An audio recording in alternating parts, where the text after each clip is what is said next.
Καλημέρα σας. Καλημέρα σας. Κάτσε παιδί. Ευχαριστώ. Όταν ήμουν στο Λονδίνο και αναζητούσα τι τομέα θα διαλέξω, η κυβέρνηση εξήγηλε νέα μέτρα για την αξιοποίηση του ορυκτού μας πλούτου.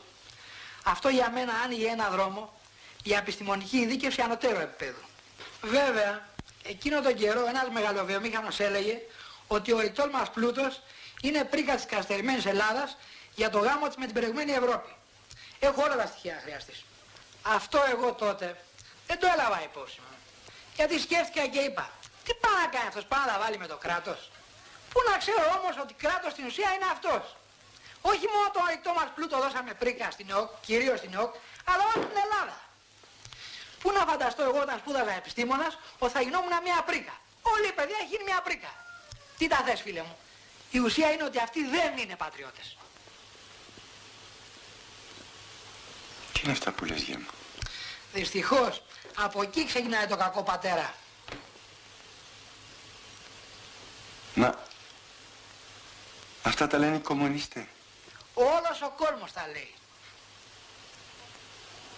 Και από πότε έπαψαν να είναι πατριώτες? Και πότε ήταν?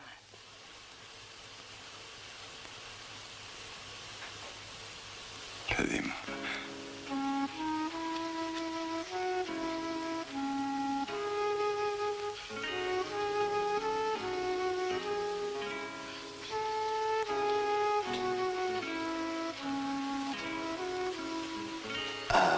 Φτάνω κι εγώ. Δεν απόμεινε τίποτα από το γιο μου.